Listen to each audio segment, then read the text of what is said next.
मंत्री जी, हमारे राज्य में सभी लोग खुशहाल तो है ना? हाँ हाँ महाराज, खुश क्यों नहीं होंगे। जिस राज्य में आपके जैसा प्रतापी राजा हो, भला वहाँ की प्रजा दुखी कैसे हो सकती है महाराज। लेकिन मंत्री जी, मैं अपनी प्रजा का हाल खबर खुद लेना चाहता हूँ। महाराज, इससे अच्छी बात और क्या हो सकती है जो आप अपनी आंखों से अपनी प्रजा का हाल जानना चाहते हैं। मंत्री जी, हम कल ही सुबह भ्रमण के लिए निकलेंगे। ठीक है महाराज, जैसी आपकी इच्छा।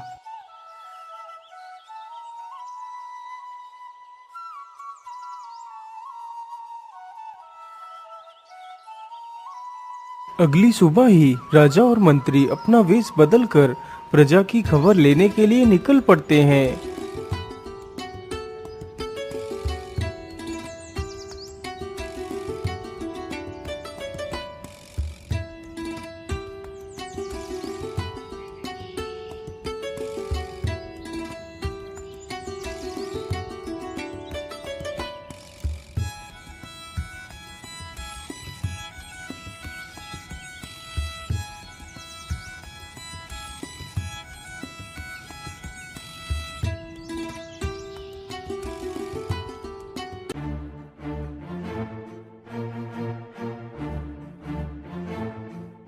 अरे मंत्री जी, यहाँ पर इतनी भीड़ क्यों लगी है?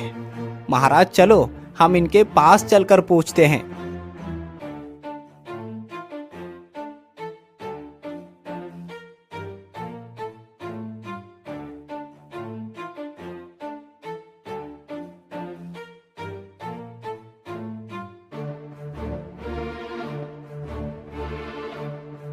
अरे भाई, क्या बात है? आप लोग रो क्यों रहे हो? अरे बेटा, मैं आपको क्या बताऊं। मेरा बेटा इस पेड़ के नीचे बैठकर तपस्या कर रहा था, तभी इस कुएं के अंदर से एक सुंदर स्त्री सी कन्या निकली। मेरे पुत्र ने जैसे ही उस लड़की को देखा तो वो लड़की इस कुएं में चली गई। उसी सुंदरी के पीछे मेरे पुत्र ने भी कुएं में छलांग लगा दी। मेरे पुत्र को इस कुएं के भीतर गए हुए पूरे 2 दिन हो चुके हैं, लेकिन मेरे बेटे का कोई पता नहीं चल पाया है कि वो कहाँ गया है। लेकिन इस कुएं में से तो उसे कोई भी बाहर निकाल सकता है, फिर किसी ने उसे बाहर क्यों नहीं निकाला? अरे बेटा, इस विशाल कुएं को देखकर किसी की भी हिम्मत नहीं हुई कि वो इस कुएं के भीतर जाकर मेरे बेटे को बाहर ले आए। बेटा, अब इन बूढ़े हड्डियों में तो इतनी शक्ति भी नहीं बची है कि मैं इस कुएं में जाकर अपने पुत्र को निकाल सकूं। एक वही मेरे बुढ़ापे का सहारा था, पर वो भी चला गया। अब तो हमारा जीना ही व्यर्थ है, इसीलिए अब हम दोनों भी इस कुएं में कूदकर अपनी जान दे देंगे। अरे नहीं नहीं भाई, आप ये कैसी बातें कर रहे हैं? आप चिंता न करें, मैं इस कुएं के भीतर जाऊंगा और तुम्हारे पुत्र को ढूंढ कर लाऊंगा। इतना कहकर राजा कुएं की दीवार पर खड़ा हो जाता है और झट से कुएं में छलांग लगा देता है। राजा सीधे पाताल लोक में पहुंच जाता है। राजा पाताल लोक में बेहोशी की हालत में पड़ा था। कुछ ही देर में राजा को होश आ जाता है। अरे ये कौन सी जगह है? मैं कहाँ हूँ? अरे भाई, ये पाताल लोक है। लेकिन तुम कौन हो? भाई, मेरा नाम प्रकाश है। परंतु तुम इस पाताल में कैसे पहुँचे? अरे भाई, मैं तो पाताल की राजकुमारी की प्रेम में पड़कर यहाँ तक आ गया। प्रेम? लेकिन कैसा प्रेम? अरे मित्र, मैं कुएं के पास पेड़ के नीचे बैठकर तपस्या कर रहा था, तभी पाताल की राजकुमारी कुएं में से बाहर निकल कर आती है। जब मैंने पाताल की राजकुमारी को देखा तो मैं उनकी सुंदरता का दीवाना हो गया और उनसे प्रेम कर बैठा। तभी राजकुमारी वापस कुएं के अंदर चली गई। ये देखकर मैं अपने आप को रोक नहीं पाया और मैं भी कुएं में कूद गया। तब से मैं यही राजकुमारी के साथ ही रह रहा हूँ। अब तो मुझे यहाँ बहुत अच्छा लगने लगा है। मुझे तो ऐसा लगता है जैसे ये पाताल मेरे लिए स्वर्ग है। अरे तुम तो कितने स्वार्थी हो। तुम अपने स्वार्थ के लिए अपने उन बूढ़े माँ बाप को भी भूल गए हो, जो तुम्हारे वियोग में तड़प तड़प कर अपनी जान देने जा रहे हैं। अरे भाई, आप ये कैसी बात कर रहे हैं? क्या मेरे माता पिता इतना ज्यादा दुखी है मेरे लिए? हाँ, तुम्हारे माता पिता का दुख मुझसे देखा नहीं गया, इसीलिए मैं भी इस कुएं में आ गया। तुम्हें अपने माता पिता के पास चले जाना चाहिए।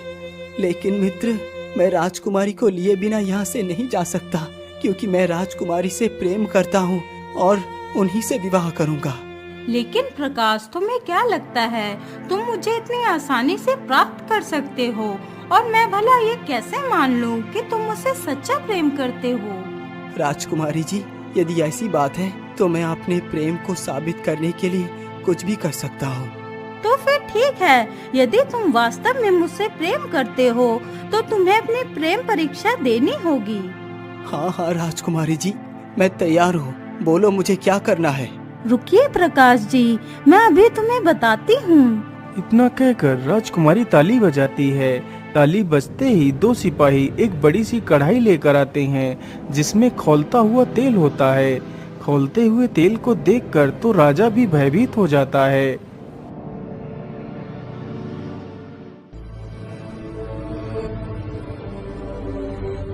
प्रकाश, इस खौलते हुए तेल को तो देख ही रहे हो। तुम्हारी प्रेम परीक्षा बस इतनी है कि तुम्हें इस खौलते हुए तेल में छलांग लगानी है, तब मैं मानूंगी कि तुम वास्तव में मुझसे प्रेम करते हो। ठीक है राजकुमारी जी, मैं इस प्रेम परीक्षा के लिए तैयार हूँ। अरे भाई, तुम ये क्या करने जा रहे हो? तुम्हें तुम्हारी जान की कोई फिक्र नहीं है। जरा सोचो अपने बूढ़े माता पिता के बारे में। तुम्हारे बाद उनका क्या होगा? मित्र, मैंने सब कुछ सोच लिया है। यदि राजकुमारी मुझे नहीं मिली तो मैं वैसे ही मर जाऊंगा। इसीलिए मुझे ये परीक्षा देनी ही होगी। मित्र, यदि मैं जीवित ना बचूं तो मेरे माता पिता को संभाल लेना और कह देना कि तुम्हारा बेटा प्रेम में मर गया। वो मेरे मरने का शोक ना करें। प्रकाश की यह सारी बातें सुनकर राजकुमारी भी पिघल जाती है। अच्छा मित्र, अब मैं चलता हूँ। इतना कहकर प्रकाश तेल की कढ़ाई की तरफ बढ़ता है और जैसे ही वह कढ़ाई में कूदने की कोशिश करता है तभी राजकुमारी प्रकाश का हाथ पकड़ लेती है। बस करो प्रकाश, मैं तुम्हारे प्रेम को समझ गई कि तुम मुझसे सच्चा प्रेम करते हो, इसलिए मैं तुम्हारे साथ विवाह करने के लिए तैयार हूँ। तो फिर चलो राजकुमारी, मेरे दुनिया।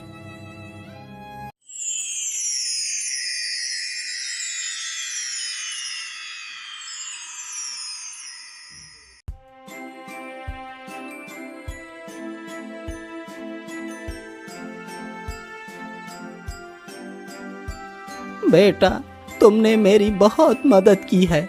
मैं तुम्हारा ये एहसान कभी नहीं चुका सकता। इतना कहकर वह सारे लोग वहाँ से चले जाते हैं। महाराज, आप तो कितने वीर हैं। अपनी जान की परवाह किए बिना ही आपने इस विशाल कुएं में छलांग लगा दी। मंत्री जी, मैं क्या करूं? मेरे सामने यदि कोई कष्ट में होता है तो मैं उसे कष्टमय देख नहीं पाता। महाराज, आप महान हैं। आप महान हैं महाराज। चलिए मंत्री जी, अब हमें इससे आगे चलना चाहिए। फिर वे दोनों वहाँ से आगे बढ़ चलते हैं।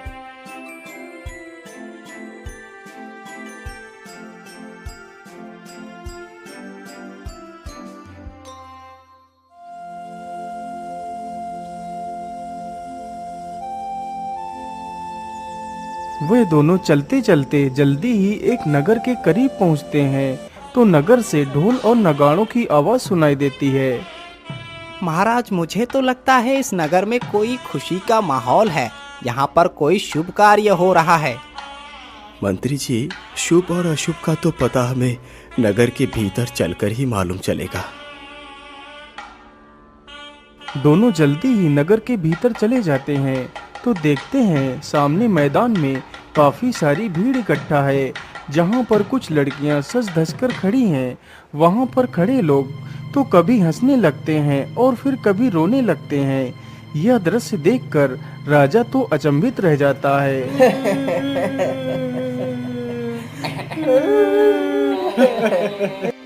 अरे ये कैसे लोग हैं? ये कभी तो हंसते हैं और फिर रोने लगते हैं। आखिर इन्हें क्या कष्ट हो सकता है? महाराज, चलो हम उस बूढ़े व्यक्ति से चलकर पूछते हैं।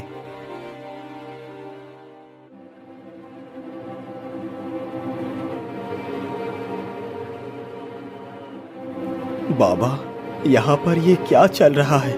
ये सभी लोग कभी तो हंसते हैं और कभी रोने लगते हैं। आखिर इन्हें क्या कष्ट है? बेटा, यहाँ पर वर्ष के अंतिम महीने के अंतिम दिन में एक प्रतियोगिता होती है जिसमें नगर की सारी कुंवारी युवतियाँ शामिल होती हैं। फिर उन्हीं कन्याओं में से किसी एक कन्या का विवाह उस सुंदर राजकुमार के साथ होता है। इसी की खुशी में ये सभी लोग हंसते हैं और पुत्र ये रोते इसलिए हैं कि वो राजकुमार सर्प के वेश में आता है। फिर वो अपना रूप बदलकर अत्यंत सुंदर राजकुमार का बना लेता है और वो जिस भी कन्या को पसंद करता है उसी के साथ राजकुमार का विवाह करवा दिया जाता है। वो राजकुमार हर वर्ष में सिर्फ एक बार ही आता है और हमारे नगर में से एक कन्या को ले जाता है। लेकिन आज तक जितनी भी कन्याएं यहाँ से गई है वो कभी लौटकर वापस नहीं आई। पता नहीं राजकुमार उन युवतियों के साथ क्या करता है। लेकिन बाबा, उस सर्प के साथ आप लोग किसी कन्या का विवाह कैसे करते हैं, जबकि आप अच्छी तरह जानते हैं कि वो कोई इंसान नहीं है? पुत्र, क्या बताऊं, उस सर्प ने सभी को धमकी दी है।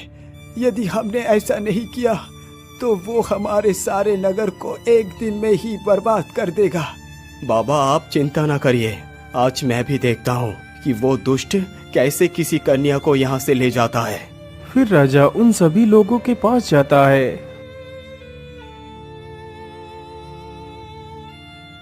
आप लोग घबराइए मत। अब वो सर्प आप लोगों का कुछ भी नहीं बिगाड़ पाएगा। मैं आप लोगों को जैसा कहता हूँ बस वैसा ही कीजिए। आज जब वो सर्प आए और राजकुमार बनकर जिसकी भी पुत्री को पसंद कर ले जाने की कोशिश करे तो उसके पिता को उस राजकुमार के सामने जाकर खड़े हो जाना है और कहना है कि मैं अपनी पुत्री का विवाह तो आपके साथ ही करूंगा, लेकिन उससे पहले तुम्हें हमारे नए राजा से अनुमति लेनी होगी। ये बोलकर उसे मेरे पास लेकर आना है। महाराज की यह बात सुनकर सभी लोगों के मन में आशा की किरण जगमगा उठती है। तब तक कोई व्यक्ति जाओ और एक मिट्टी का घड़ा तथा उसकी ढक्कन भी साथ में लेकर आओ। ठीक है भाई, मैं अभी मटका लेकर आता हूँ। वह व्यक्ति जल्दी से एक मिट्टी का घड़ा लेकर आ जाता है। धीरे धीरे वह समय भी नजदीक आ गया जब वह सर्प आने वाला था। राजा जल्दी से अपने वास्तविक रूप में आ जाता है। राजा को देखकर सभी लोग उन्हें पहचान लेते हैं। अरे, आप तो वास्तव में हमारे महाराज हो। हमने तो अभी तक आपको पहचाना ही नहीं था। हाँ हाँ महाराज, हमें उस दुष्ट सर्प से बचा लीजिए। आप लोग चिंता न करें, मैं आप लोगों को कुछ भी नहीं होने दूंगा। बस मुझ पर भरोसा रखिए। तब तक वह दुष्ट सर्प भी वहाँ पर आ जाता है।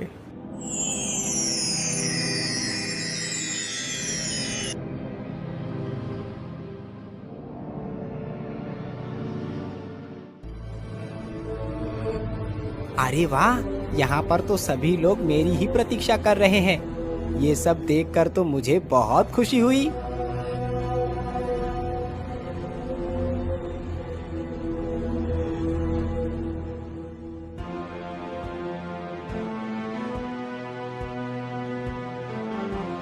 क्या नगर की सारी युवती आ चुकी है?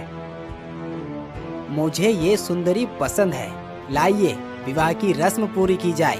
राजकुमार जी, हमारी सारी रस्में अब बदल चुकी हैं। विवाह की रस्में तो आपको हमारे नए महाराज ही बता सकते हैं। अच्छा, कहाँ है तुम्हारा ये महाराज? हमारे महाराज उस पेड़ के नीचे बैठे हैं। अच्छा अच्छा, ठीक है। चलो, मुझे अपने महाराज के पास ले चलो। इतना कहकर सभी लोग राजा के पास जाते हैं। बोलिए महाराज, आपका क्या रस्म है जिसे मुझे पूरा करना है? राजकुमार जी, मेरी रस्म बहुत आसान है। तुम्हें विवाह के लिए ज्यादा कुछ नहीं करना है। बस तुम्हें इस मटके के अंदर जाना है और फिर वापस आना है। यदि तुमने ऐसा कर दिखाया तो मेरी रस्म पूरी हो जाएगी और तुम युवती से विवाह करके उसे अपने साथ ले जा सकते हो। अरे महाराज, बस इतनी छोटी सी बात। लीजिए, मैं अभी आपकी रस्म को पूरा किए देता हूँ। इतना कहकर वह राजकुमार अपना रूप अत्यंत सूक्ष्म कर देता है और मटके के अंदर घुस जाता है। तभी राजा इशारा कर देता है तो मंत्री तुरंत उस मटके की ढक्कन को बंद कर देता है। वह राजकुमार ना तो कोई सर्प था और ना कोई राजकुमार, वह तो एक शैतान था जो युवतियों से विवाह कर ले जाता था और फिर उन्हें मारकर खा जाता था। अरे आप लोग जल्दी से इस मटके को आग में जला दो ताकि वो शैतान भी इसी आग में जलकर भस्म हो जाए। इस प्रकार राजा ने अपनी बुद्धि और विवेक के बल पर अपनी प्रजा की रक्षा की और खुशी खुशी अपने महल वापस लौट जाता है।